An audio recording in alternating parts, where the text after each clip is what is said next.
अस्सलाम वालेकुम। इमरान बेग आपका होस्ट किसान न्यूज़ टीवी चैनल के तवज्जुह से हाज़िर हूँ मैं आज एक नई वीडियो के साथ।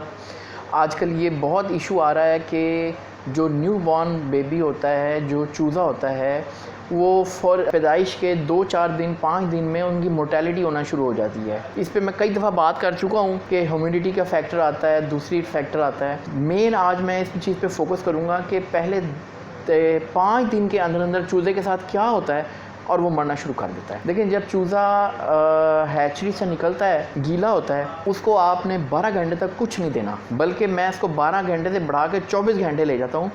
उस 24 घंटे के दौरान जो उसके अंदर फुजलात होते हैं ना, वो उसी को रिलीज़ करता है। और 99% लोग गलती ये करते हैं जो आपने नहीं करनी कि उनको मीठा पानी, गुड़ वाला पानी, फ्लशिंग देते हैं।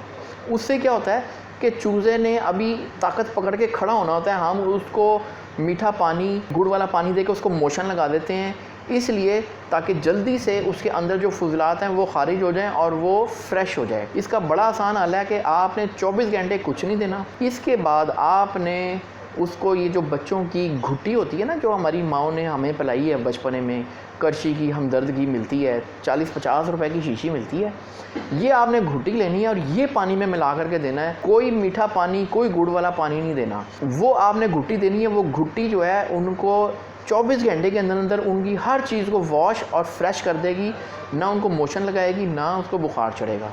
नॉर्मली होता ये है कि जब आप फ्लशिंग देते हैं गुड़ वाले पानी की या मीठे पानी की, तो फौरी तौर पे उनको मोशन लगते हैं, वो वीक होते हैं, और वीक होने के फ़ौरन बाद उनका पेट तो साफ़ हो जाता है, ठीक है, लेकिन फौरी तौर पे वो कमज़ोरी में चले जाते हैं और उनको फिर बुखार हो जाता है। और बुखार से निकालने के लिए फिर हम उनको मुख्तलिफ़ बुखार की दवाइयाँ देते हैं, पैनाडोल देते हैं, डिस्प्रिन या पैनाडोल गोली हम देते हैं, जिससे पहले हम उनको वीक करते हैं, फिर उसको रिकवर करते हैं। ये प्रोसेस हमें नहीं करना।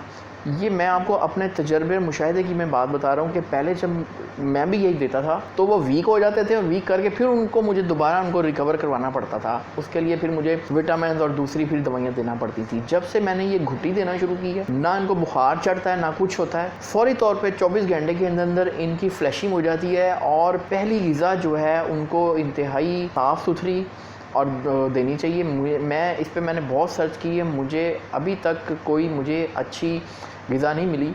आखिरकार फिर मुझे एक फ़ीड मिली जिस पे मैंने ख़ुद सर्च की। उस फ़ीड के अंदर सब्ज़े की रिक्वायरमेंट के लिए, ग्रीन फूड की रिक्वायरमेंट के लिए पहले से ही उसके अंदर मेथी शामिल है। उसके अंदर ताकत के लिए मुख्तलिफ़ बीज हैं। बीज समझ लें वो कुश्ता है उनके लिए, छोटे चूज़ों के लिए। और ये फ़ीड 1 महीने तक के 15 दिन, 20 दिन, 25 दिन के चूज़ों के लिए सोना है। इससे बेहतर मैंने नहीं कोई फ़ीड देखी है। पहले मैंने जो भी फ़ीड दी है ना, वो चूज़ा वीक होके मज़ीद पेट ख़राब होके, क्योंकि वो फ़ीड देखे ना बनी वो वेस्ट मटेरियल से है। तो ये जो फ़ीड मैंने यूज़ की है ना, इसमें मुख्तलिफ़ किस्म की दालें हैं। ये दालें जो हैं गला के पाउडर शेप में ला के तो फिर डाली गई हैं। इसके अंदर विटामिन्स फ़ीड के अंदर शामिल हैं, इसके अंदर मुख्तलिफ़ किस्म के बीज शामिल हैं। ये फ़ीड जो है ना, पहली ग़िज़ा जब फ्लशिंग के बाद, फ्लशिंग घुट्टी वाली, फ्लशिंग के बाद जब चूज़े को मिलती है, ये फ़ीड उसके चूज़े को फौरी तौर पे उसके लीवर सिस्टम को तगड़ा करने के लिए हमें कुछ चीज़ चाहिए होती है। जो हम सब्ज़ा देते हैं वो उसके लीवर सिस्टम को स्ट्रॉन्ग करती है, उसके निज़ाम हज़म को ठीक करती है, और चूज़ा फौरी तौर पे जो फ़ीड लेता है उसको लगना शुरू हो जाती है। और पहले 7 दिन के अंदर अंदर चूज़ा अच्छी फ़ीड खा के अपनी थोड़ी सी स्ट्रेंथ में आता है। 7वें दिन ज़ाहिर है फिर माहौल के असरात भी शुरू हो जाते हैं। आजकल सबसे ज़्यादा ह्यूमिडिटी का अटैक शुरू हो जाता है।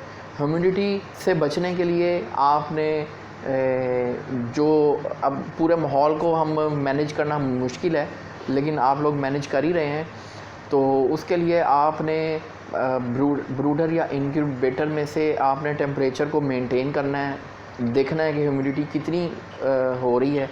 अगर ज़्यादा है तो आपने प्रिकॉशनरी मेजर के तौर पे आपने आंतों की इन्फेक्शन के लिए, मैंने पिछले प्रोग्राम में आपको बताया था, फ्लोरोटीन 23%, याद रखें 23%, वो आपने पानी में मिक्स करके देनी है। वो उनकी आंतड़ियों में सोजिश नहीं होने देगी। जब सोजिश नहीं होगी तो वो खाना पूरा पेट भर के खाएगा, उसको ताकत लगेगी और उसका निज़ाम हज़म बेहतर होगा। आप देखेगा कि जो आपके चूज़ों की मोर्टेलिटी रेशो 30, 40, 50% है, वो लेस देन 1% रह जाएगी। ये तदाबीर जो मैंने आपको बताई हैं, इन पे अमल करते हुए आप चूज़े की मोर्टेलिटी को पहले 10 से 15 दिन के अंदर 50% से कम करके लेस देन 1% पे लेके आ सकते हैं। इन शॉर्ट मैं रिपीट कर देता हूँ। नंबर 1, आपने घुट्टी के साथ उसकी फ्लशिंग करनी है। 24 घंटे आपने वही पानी उसको बार बार देना है।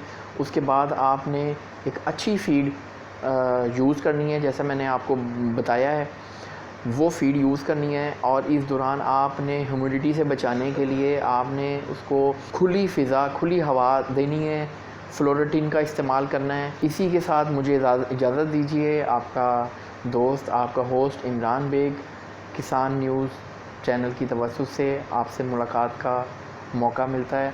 याद रखिएगा, दुआओं में मुझे याद रखिएगा और मेरे मशवरों से, मेरे एक्सपीरियंस से आप फ़ायदा उठाएं और अपना शौक़ भरपूर